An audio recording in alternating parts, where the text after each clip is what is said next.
토요일 아침입니다. 여러분, 시간이 참 빠르게 흘러가는데요. 그래도 우리가 말씀과 기도를 통하여서 우리의 삶의 방향을 놓치지 않았으면 좋겠습니다.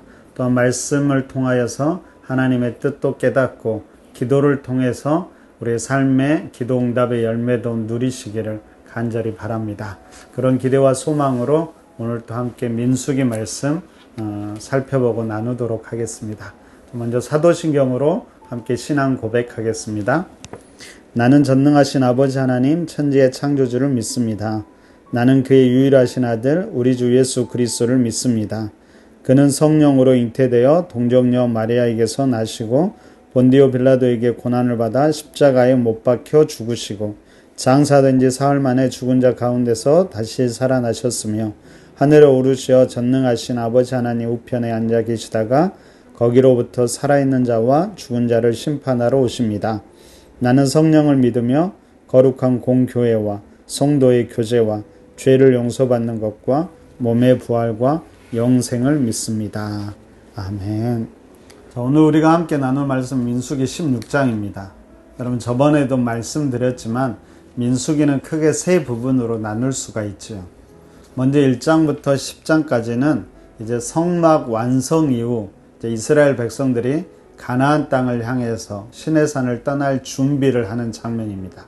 그리고 11장부터 19장까지는 시내산을 떠난 다음에 가나안 땅에 진입하려 하다가 그것이 실패하고 그냥 무려 한 38년간 방황했던 이야기가 기록됩니다.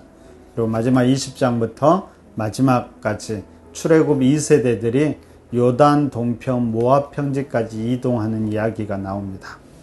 자, 오늘 본문이 속한 여러분 민수기 11장부터 19장을 좀 더 자세하게 보면은 먼저 11장부터 14장은 시내산에서 출발해서 가나안 땅 바로 아래 지역이었던 가데스 바네아까지 이동하고 거기에서 가나안 땅을 정탐하는 이야기가 나옵니다. 그런데 그 정탐한 이후에 가나안 땅에 진입하는 것을 실패하게 되죠. 사실은 실패라기보다는 이스라엘 백성들이 가나안 땅으로 올라가는 것을 거부합니다. 이에 하나님께서 그들에게 징계를 내리시는데 무려 38년 동안 광야에서 방황하게 합니다. 아마도 그런 이야기들이 15장부터 19장까지 펼쳐집니다. 그러니까 시기적으로 보면 15장부터 19장까지는 광야 38년간의 삶의 이야기라고 말할 수가 있을 겁니다. 여러분, 이 38년 동안 이스라엘 백성들에게 어떤 일이 있었을까요? 생각해 보면 38년이라는 게 적은 기간은 아니죠. 그러면 이때 많은 일들이 있어야 했을 겁니다. 그런데 오늘 성경을 보니까요, 그 시기에 기록된 일은 고작 한 개밖에 안 됩니다. 여러분, 이것이 무슨 의미일까요? 38년 시간에 고작 한 가지만 기록됐다라는 것은 아마도 하나님 편에서 볼 때 그 38년은 어쩌면 전혀 의미가 없는 시간이었는지도 모릅니다. 그러면 이스라엘 백성들이 하나님의 명령을 거절함에 따라 38년이라는 시간을 허비한 것이죠. 나중에 보겠지만 여러분, 38년이 지난 다음에 출애굽 2세대들이 새로운 행군을 시작하는데 그것이 어디에서부터 시작했을까요? 바로 실패가 일어났던 38년 전 그곳, 바로 가데스 바네아에서 다시 행진이 시작됩니다. 여러분, 혹시 우리 삶 가운데는 이런 일들이 없는지 돌아보아야 합니다. 하나님이 분명히 말씀하셨는데 그 말씀에 순종하지 않음으로 인해서 허비한 시간, 그렇게 버려진 시간은 없는지 우리가 기도하면서 다시 한번 점검하는 시간이 되시기를 바랍니다. 여러분, 그러면 38년 동안 있었던 그 한 가지 사건은 무엇이었을까요? 자, 오늘 1절과 2절에서 이렇게 이야기합니다. 레위의 증손 고핫의 손자 이스할의 아들 고라와 르우벤 자손 엘리압의 아들 다단과 아비람과 벨렛의 아들 온이 당을 짓고 이스라엘 자손 총회에서 택함을 받은 자 곧 회중 가운데서 이름 있는 지휘관 250명과 함께 일어나서 모세를 거스르니라. 그럼 고라, 다단, 아비람이 당을 짓고 이제 그 기세가 만만치 않았죠. 그리고 여기에 동조하는 사람들도 많았습니다. 무려 250명의 지도자들이 거기에 동조하면서 모세와 아론에게 이렇게 이야기합니다. 3절을 보세요. 그들이 모여서 모세와 아론을 거슬러 그들에게 이르되 너희가 분수에 지나도다. 회중이 다 각각 거룩하고 여호와께서도 그들 중에 계시거늘 너희가 어찌하여 여호와의 총회 위에 스스로 높이느냐. 여러분, 그들도 레위 제사장들이었습니다. 그리고 아마도 그들은 그 중에서도 유력한 집안의 사람들이었을 것입니다. 그런 그들이 모세와 아론을 비난하는데 첫 번째로는 너희가 분수에 지나치다라고 이야기하고요. 두 번째로는 너희가 스스로를 높인다라고 말하고 있습니다. 여러분, 분수에 지나치다. 그럼 그 말은 무슨 말일까요? 그것은 당신들만 백성들을 다스리는 일을 주관하는 것이 마땅하지 않다라는 것이죠. 풀어서 말하면 여러분, 이스라엘 민족의 대표적인 리더자와 대제사장들의 직분을 모세와 아론, 당신들만 맡는 것은 옳지 않다라는 것입니다. 아마도 이들이 내세우는 것은 민주주의나 다수결의 원리를 원했는지도 모르겠습니다. 그럼 또 이들은 모세와 아론이 스스로를 높인다라고 말합니다. 근데 여러분, 모세와 아론은 할 수만 있다면 이 직분을 어떻게든 감당하지 않으려고 했지요. 그리고 스스로 자기들을 높인 것이 아니라 하나님께 그 권한을 위임받은 자들이었습니다. 그럼에도 불구하고 이들은 모세와 아론을 트집 잡아 지금 숫자로 몰아세우고 있는 것입니다.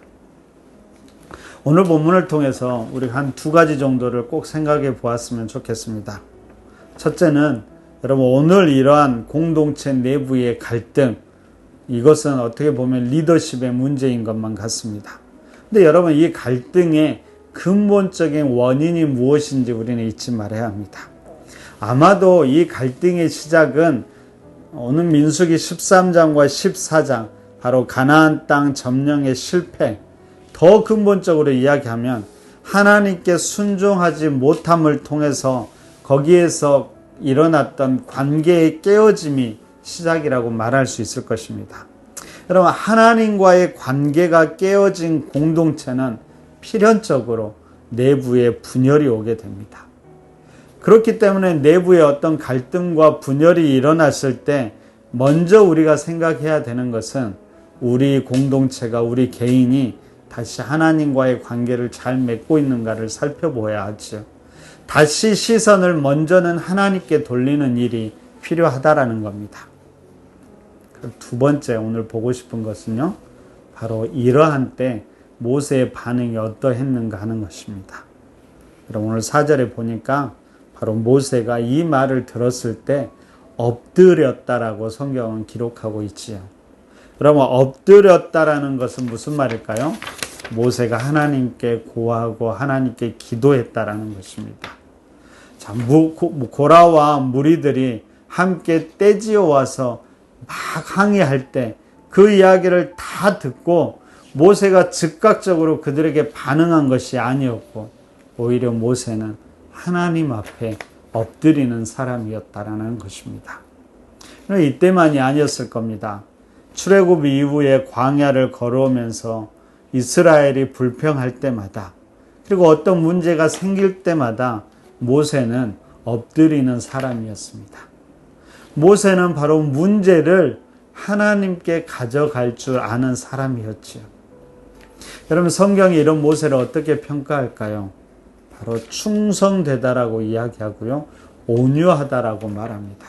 근데 모세가 가진 이 충성과 온유함 또한 이 힘의 근원은 다른 것이 아니라 바로 기도하는 것, 하나님 앞에서 엎드리는 것에서 오는 힘이었다라는 것을 여러분 잊지 않았으면 좋겠습니다. 여러분, 모세가 기도하자 어떻게 됐을까요? 하나님께서 그 문제에 개입하셨고 하나님은 이제 오히려 온 회중을 멸하기로 작정합니다. 그래서 모세와 아론에게 그 모든 회중에서 떠나가라고 이야기하지요. 그때 모세가 또 엎드려서 이렇게 이야기합니다. 22절을 보십시오. 그 두 사람이 엎드려 이르되 하나님이여 모든 육체의 생명의 하나님이여 한 사람이 범죄하였거늘 온 회중에게 진노하시나이까. 다음 날 그럼에도 불구하고 온 회중이 또 모세와 아론에게 원망합니다. 그래서 하나님께서 다시 그들을 치시러 갈 때 또 모세는 엎드리지요. 여러분 45절을 보십시오. 너희는 이 회중에게서 떠나라. 내가 순식간에 그들을 멸하려 하노라 하시매 그 두 사람이 엎드리니라. 자신에게 대항하고 힘들게 하는 백성들, 그들을 멸하고 새로운 사람들을 선택하는 게 어쩌면 훨씬 더 좋았을 텐데도 모세는 그렇게 하지 않고 엎드립니다. 그리고 오히려 하나님을 막어섭니다. 이것이 진짜 리더자의 마음, 부모의 마음이죠. 여러분, 우리 자신은 어떨까요? 우리는 과연 엎드릴 줄 아는 사람입니까? 아니면 세력을 모아서 비판의 논리를 찾는 사람들입니까? 여러분, 믿음의 사람들은 엎드림을 잃어버릴 때 어쩌면 하나님 보시기에 진짜로 분수에 지나치게 되는지도 모를 것입니다. 여러분, 우리 모두가 엎드릴 줄 아는 사람이 되었으면 좋겠습니다. 문제 앞에서 누군가를 위해서 기꺼이 엎드리는 사람이 바로 우리가 되길 소망해 봅니다. 그런 소망과 기대로, 그리고 그런 마음을 가지고 오늘은 진짜로 한번 바닥에 엎드려서 기도해 보면 어떨까요? 그래서 가정에 계신 분들은 엎드려서 한번 그대로 기도해 보십시오. 엎드림을 통해서 나의 권리를 내려놓으시고요. 엎드림을 통해서 나의 혈기와 의를 내려놓으시고, 엎드림을 통해서 나의 모든 것을 하나님께 맡기고, 엎드림을 통해서 모든 생명들을 품을 수 있기를 바랍니다. 특별히 오늘 엎드림을 통해서 나를 힘들게 하는 그 사람을 위해서도 기도해 주시고요. 나에게 소중한 사람들, 공동체를 위해서 엎드림으로 품고 기도해 주셨으면 좋겠습니다. 그런 마음과 태도로 함께 기도하고 오늘 또 믿음으로 살아가시는 귀한 하루가 되시기를 간절히 바랍니다. 우리 함께 엎드려서 함께 기도하겠습니다.